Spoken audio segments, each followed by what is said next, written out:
Doutor, não sei se você ficou sabendo do falecimento, coloca para mim, por favor, a imagem dele, Maurício, do atleta Dallas McCaver. Pô, eu tenho foto com o Dallas. Você tem foto com o Dallas? Sim, é autografado.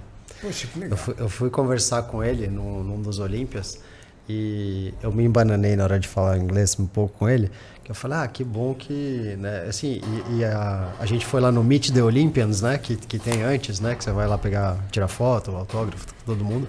Eu falei, pô, que bom, né, que você tá aqui, parabéns, né, super conversando com ele ali. Eu falei, pô, espero te ver aqui nos outros anos também, né. Ele me olhou assim, né, eu falei, não, tipo, não foi isso que eu quis dizer, né.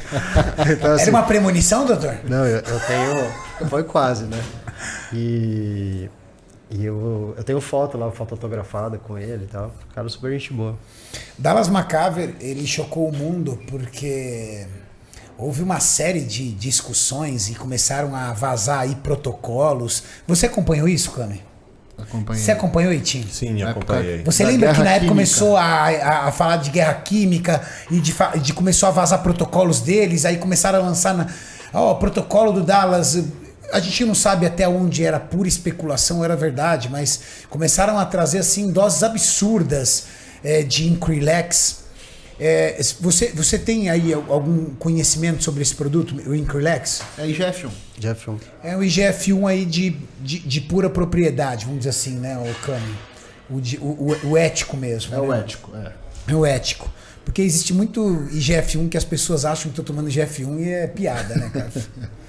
É o Increlex, que é o IGF-1 de verdade, protocolos de GH com altíssimas doses de outros hormônios. Insulina não tinha também. de insulina, Mas que ele principalmente- dormia no soro, não é isso? Hã? Que ele dormia no soro glicosado por conta da Isso, insulina essas alta, histórias, que ele eu ouvi, dormia no ouvi. soro glicosado, assim, histórias assim que foram surgindo que realmente a gente não sabe até onde é puramente especulação ou a realidade, mas o que nós temos de realidade é a sua autópsia, porque a sua autópsia acabou sendo revelada. E eu vou pedir para o Maurício colocar a autópsia do Dallas McCaver e eu vou pedir para o Cami fazer a leitura, por favor, para a galera. Cardiomegalia severa. Então o coração dele tinha 833 gramas, com hipertrofia ventricular esquerda, que é o coração de atleta. Arteriosclerose na veia coronariana, na artéria coronariana, desculpa. Pulmões pesados, então um com 617 gramas, o direito, 619 o esquerdo, com hiperinflamação e mucos. Hepatomegalia, então fígado gigantesco, de 4,6 kg praticamente. Pouquinho de esclerose nos néfrons, hipertrofia também dos rins e carcinoma na tireoide. Quanto que pesa o coração de uma pessoa adulta normal, doutor? Varia um pouco, né? Mas não vai passar de meio quilo. Não chega a 500 gramas. O coração dele pesava 833. Quanto que pesa um fígado, Cami? De uma pessoa sadia, doutor? Anatomia, assim. Eu não vou saber te dizer exatamente Maurício, levanta quanto, mas pra mim, mais por ou favor, menos, quanto mais que ou menos, pesa né? um fígado? Peso do Talvez uns fígado. 3 quilos. Peso do fígado de Mas um homem o adulto. que é interessante a gente comentar aqui, Mas ele tinha de tudo, hein? tinha tudo. Tudo Ó, gigante. ele tinha problema cardíaco, problema hepático, problema Pulmonar. renal e tinha um câncer na tireoide. Quer ver uma coisa interessante? Rapidinho. O fígado é um órgão de aproximadamente 1,5 kg. 1,5 kg. Então era 3 vezes. Ele Três, tinha né? 3 Quase vezes quatro. para quase 4 vezes o tamanho de um fígado normal. E Mauricião, e o rim? Perdão, pulmão. Cada pulmão apresenta uma forma total de cerca de 700 gramas de cada um. Ué, tá normal ali. Aqui tá normal. Mas Bom. acho que o peso é normal, mas eles estão relatando a inflamação, né? É que eles colocaram ali, heavy. Without. ele tá aí, Na verdade é 100. Ah, tá. Sem inflamações, mas heavy lungs. Cada rim adulto tem em média de 10 a 13 centímetros com peso de 120 a 180 gramas. Então também eu triplo os rins dele. Meu Deus. O triplo do tamanho dos rins, o triplo do tamanho do fígado. O hormônio esteroide, ele tem essa capacidade de triplicar o tamanho? Será que isso não estaria mais ligado ao abuso severo de hormônios peptídicos, como, por exemplo, o Increlex e GH e GF1. Qual que é o nome do GH? Somatotrofina, né? Ele tem trofismo, né? Pelo soma. E o soma é o quê? São todas as células. Então ele pode sim dar uma visceromegalia, né? Ou seja, um crescimento de todas as vísceras. Seja intestino, coração, fígado, rins, né? Então é muito mais ligado a isso do que propriamente dito um crescimento pelo esteroide anabólico. Do que era bem sabido, ele fazia protocolos altíssimos de GH e Increlex. Então, para vocês terem uma ideia, existem outros medicamentos que é utilizado pelo fisiculturismo e que às vezes levam a esse tipo de mudança e de alteração de forma severa, ao qual o esteroide não seria capaz. O esteroide, principalmente num rapaz de 27 anos, que ele usasse 1 grama por semana, 2 gramas, 3 gramas por semana, não ia conseguir elevar em 4,5 vezes o tamanho do coração dele ou do fígado. No máximo, o esteroide ele pode promover uma hipertrofia de músculo, que o coração é um músculo, ok? Então, o crescimento músculo liso. Ou do estriado. músculo estriado. Músculo estriado que faz pés. contração. Agora, para crescer assim, desse nível os órgãos, com certeza abuso de GH e abuso de IGF-1. Inclusive, o coração tem muito receptor de IGF-1. E eu estava até conversando com o Lucas antes de subir, que eu vi uns estudos legais sobre polimorfismo de receptor androgênico em coração e tal, e que se discute que na verdade não é nem a testosterona que pode causar a cardiomegalia, mas o DHT mesmo. Então, o excesso de DHT.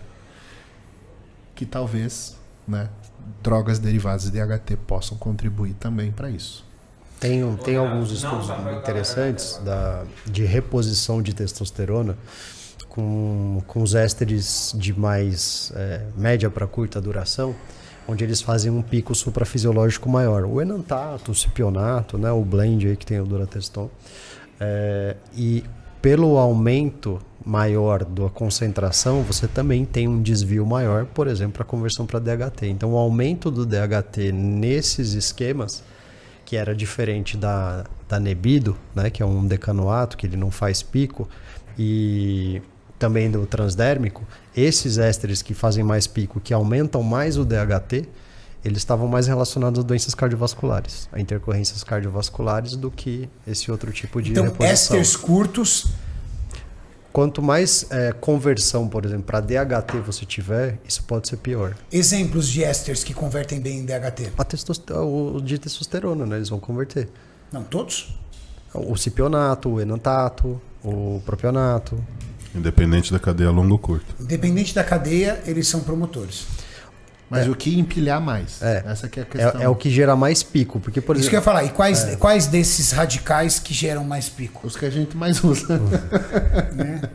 E que a gente tá com medo de ser proibido. No caso, o de meia-vida mais longa, porque normalmente você tem digamos, a meia-vida é 2 semanas, só que o cara tava mandando 2, 3 vezes na semana.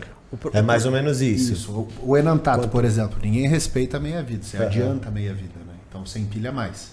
Você vai fazer uma concentração total maior. E como por exemplo, você tem uma certa porcentagem de conversão, então quanto maior a concentração que você tem, maior nível você vai alcançar. E se usar um inibidor de DHT, por exemplo, como um inibidor de alfa-5 redutase, como a finasterida? Daí é aquele problema de jogar sinuca com corda. Não, mas...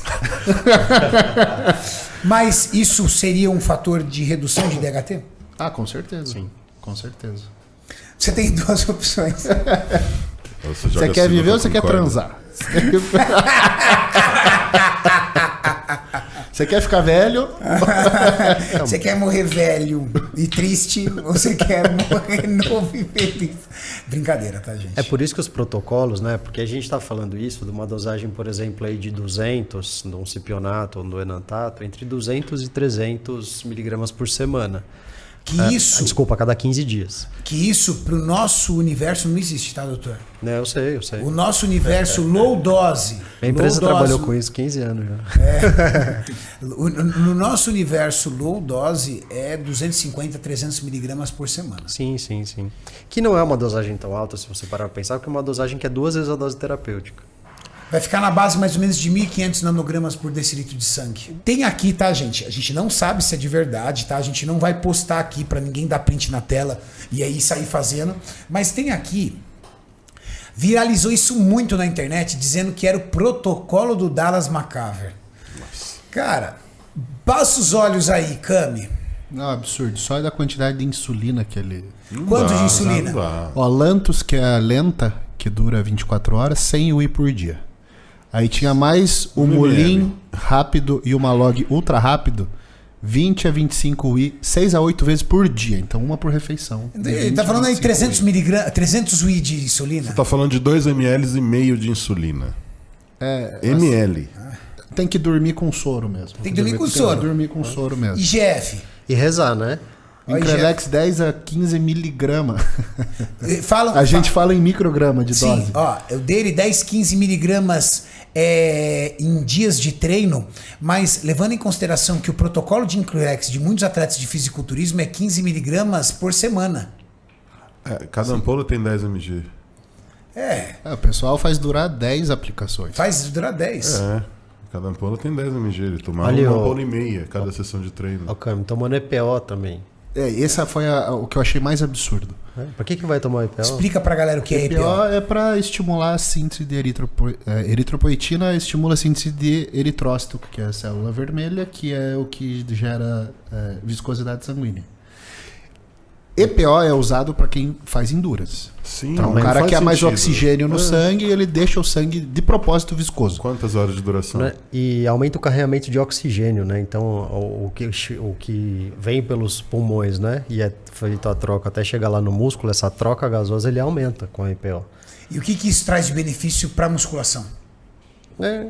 Então, a gente Assim, tá você tentando teria mais entender, gás no treino, mais só gás que o no treino, risco de mas- infartar é muito Não, maior. mas o atleta não pensa no risco. Não, mas ali é muito, Então, mas porque aí o aumenta risco- hematócrito. Então, mas o risco tá quando abaixa a frequência. Se ele toma uma vez por semana essa dose, não é ali uma vez por semana? Tá por semana. Somente em dia de treinos de 4 Não, a um 6. por semana. Por semana. Só que 7.200. calcule que o pessoal que usa EPO, né, o pessoal do triatlon ou endurance em geral, deixa o hematócrito lá para 56, 57 com EPO. Sim. Então você imagina um cara com o peso dele com um hematócrito desse. Porque o que eu conheço sobre o EPO, inclusive eu tenho amigos profissionais ciclistas que fazem uso, assim que acaba a prova, eles ainda vão pro hotel fazer cardio. Pra acabar o efeito do negócio, eles não morrerem. De tamanha viscosidade que provoca no sangue. Entendeu? Se baixar a frequência, você morre. Então eles mantêm a frequência sempre alta até acabar o efeito do resultado. Eu perguntei quantas horas de cardio? 8 horas. Meu pai. E fora isso, né, não é só a EPO que aumenta hematócrito, né? Tem o estímulo androgênico aí gigante Sim. também, né? Não, eu vou te falar. Ter três vezes ao dia 25 microgramas. Não, É assim, é muita coisa. é muita coisa de tudo. E Na verdade, ele passa o dia inteiro aplicando alguma coisa. ele passa o dia inteiro aplicando. Ele aplica, vai treinar. Ele volta, ele aplica. E Aí assim- ele come, ele aplica. Ele aplica, ele vai no banheiro. Ele Só volta, que ele é aplica. muito interessante, né? E tudo errado, né? A gente não está dizendo que isso está certo, assim, se esse protocolo é real, mas também não dá para negar. Por quê? Porque quando você vê o cara com 4,5 vezes o tamanho do fígado, 3 vezes o tamanho do rim, 2 vezes o tamanho do coração, ele tem que ter feito algo muito surreal, cara. Eu só estranhei Sim, aí o porque é muito T3. novo. Hã? Que tem cara que manda mais, né, Camisa? Mas que O T3 aqui no Brasil, pelo menos, já vi protocolo com 200 microgramas. Mas é que De eu acho que T3 ou ali de ele tá T4? em off, né? De T3 mais T4. Ah, deve Mas ser é que eu off, acho que isso então. aí é off. Porque se for Não, isso é pré-contest... off. É off que ele tá na insulina ali, ó. Ô, Cami, olha ali embaixo, ó, o Proviron. O que esse Proviron tá fazendo aí, rapaz? 100 O miligramas. Proviron é pra ele poder transar. Mas não Porque era tão situação tão dramática ali que ele tava Porque, usando ó, o Proviron tomando pra dar uma essa transada. quantidade aí de esteroide, rapaz, na hora que ele fosse dar uma, não ia sair nada. Acho que o Proviron era pra Saiu tirar um pó, pouco né, da Júlio? Ia testa sair pra falar assim, pó. ó, Não ia dá isso sair aqui pra pó. você transar, Ia sair entendeu? líquido. Mas o Proviron, né? Ele vai, entre aspas, deslocar a testosterona livre ali do SHBG. Só que o SHBG, num cara que usa esse tanto de androgênio, quase ele já tá zerado. baixo. Então, ou seja, o Proviron não vai fazer praticamente efeito nenhum ali de liberar a testo livre, né? Então a gente vê que assim, é mais acúmulo de coisa. Porque ele falou assim, doutor, mais dentro desse acúmulo. ciclo, o Proviron é meu BCA, você entende? Sim, sim. Isso aqui é meu BCA. É o chiclete. É o